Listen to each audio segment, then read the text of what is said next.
Hey, fifth grade, welcome to week 2 of library via YouTube.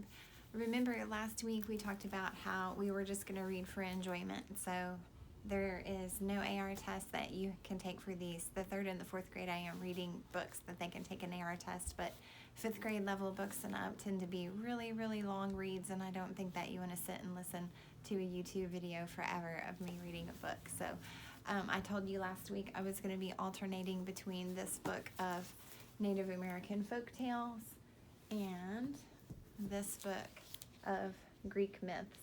So last week I read out of the Native American folk tales, and this week I'm going to read out of the Greek myths. Now, these both are AR books, but you would have to read every single story in here to get to take an AR test on those. So we're just going to read for enjoyment, and this is going to be your library visit if you choose to come and watch. All right, so the one that I'm going to read this week is Persephone and Hades. I also want to say, in case you notice a similarity, if you're watching these, Native American folktale stories and Greek myth stories tend to be a little bit similar, if you'll notice, because sometimes the stories that are made up usually have to do with the actions and the decisions that people made, usually have to do with something like how things in nature got started. Like, for example, last week when we read about how stories got started, remember they were started from a talking stone that told a little boy who grew up and learned how to tell the stories to his people. This story that I'm going to read today, Persephone and Hades, is going to be about how the seasons came to be, which we both know, or we all know, not both of us, we all know that that's not true, but remember these stories were made up to teach lessons and to entertain. So let's go ahead and get started. All right, after defeating the Titans, the gods divided the universe among themselves. Zeus became the ruler of the heavens and the earth. His brother Poseidon claimed the oceans. His second brother Hades received the underworld, the endless underground caverns that were the realm of the dead. The underground kingdom was a gloomy place. At times it grew too stifling for Hades. He longed to breathe fresh air and feel the warm sun on his skin, and whenever he felt this way, he would hitch 4 black horses to his chariot and ride through a cave beneath Mount Etna that led to the world above.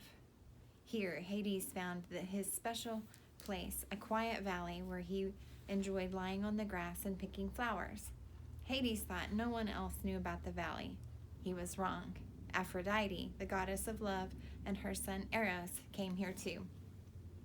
One spring day, as they rested beneath the trees, Eros said to his mother, "Why did you allow Zeus and his brothers to divide the universe? Why didn't you demand the realm for yourself?" Aphrodite answered with a smile, "Why should I settle for a kingdom when all of creation is mine? The gods rule the universe, but I rule the gods." "What do you mean?" Eros asked. "What god or human can resist the power of love?" said Aphrodite. "When they fall in love, I become their master." "That's true for most," said Eros. "However, I know someone who is immune to your power." "Who is that?" Aphrodite asked. "The dark fellow there," said Eros, and he pointed to Hades, who was driving the chariot through the hidden valley. "You think so?" Aphrodite asked. "Give me your bow and one of your arrows, and I will prove you wrong." Eros's arrows had a special power. Anyone they struck fell in love immediately. Aphrodite fitted the arrow to the bowstring. She took careful aim, and the arrow flew straight to its mark, striking deep into the heart of Hades. Hades clutched his chest. "What is this?" he asked himself. "Something strange is happening." And he drove across the meadow, sighing like a young man in love. "I love trees. I love flowers. I love sunshine," Hades sang to himself. And most of all, across the meadow, he saw a young woman gathering flowers. Her name was Persephone. She was the daughter of Demeter, who ruled over crops, plants, and all growing things. "I love you," Hades cried, and he turned his horses. All right, there's Hades being in love.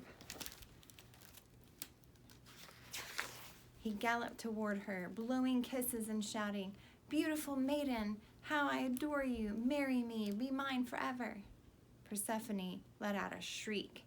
The ruler of the underworld was frightening enough. Seeing him in love was absolutely terrifying. Persephone clutched her basket and ran. Hades pursued her. "Let me look at your beautiful face. Do not run away." "Mother, help me!" Persephone screamed. Hades caught her around the waist as his chariot swept by. The ground split in two. Hades drove his horses through the opening. The ground closed, leaving nothing behind but an empty basket and bunches of wild flowers scattered upon the grass.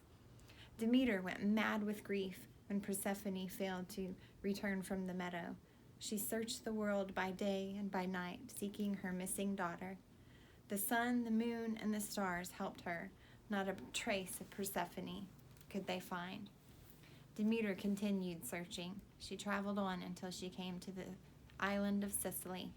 There she found a long linen sash entangled in a thorn bush. Demeter recognized it as the one she had woven for Persephone.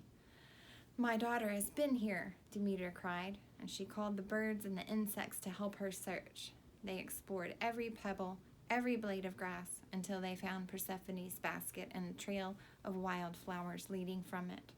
The flowers led Demeter to the river bank, where she discovered the tracks of chariot wheels leading to a crack in the earth. "Hades has kidnapped Persephone," Demeter cried. "I will go to Zeus. He must command Hades to set her free." Demeter hurried to Mount Olympus, and she demanded that Zeus order Hades to release her daughter. "I cannot," Zeus said. "Hades is my brother, not my subject. I cannot make him do anything." "Hear me, Zeus," Demeter said. "If Persephone is not returned, I will curse the earth. No rain will fall. Crops will shrivel in the fields. The world will become a lifeless wasteland if Persephone does not come back to me." "I will try to help you," Zeus promised. He spoke to Hermes, the messenger of the gods. "Go with Demeter to Hades. Try to persuade my brother to do what is right." Hermes guided Demeter through the gates of the underworld. They crossed the river Styx and journeyed through endless caverns until they came before the Lord of the Dead. Hades sat on his throne. Persephone sat beside him, wearing a golden crown.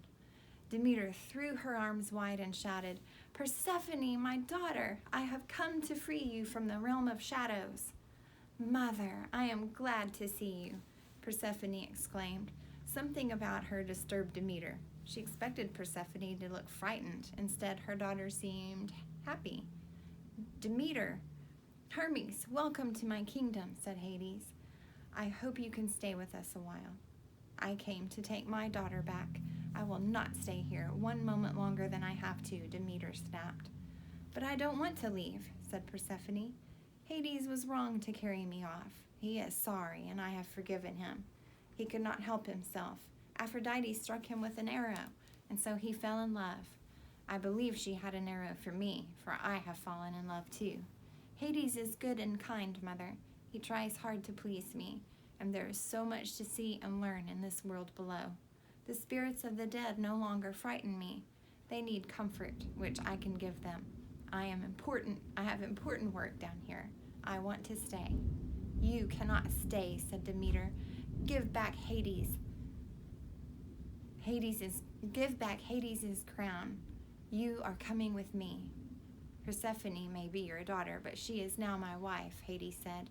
"You cannot take her from me if she does not wish to go." Hermes stepped in to settle the matter. Turning to Hades, he said, "You took Persephone without her mother's consent. According to the laws of the world above, this marriage is not valid." He turned to Demeter. "According to the laws of the world below, no soul, living or dead, may leave this place if he has eaten anything, even if it were as small as a pomegranate seed." He looked at Persephone. "Have you eaten anything since Hades brought you here?" "Only 6 pomegranate seeds," Persephone answered. "I was hungry."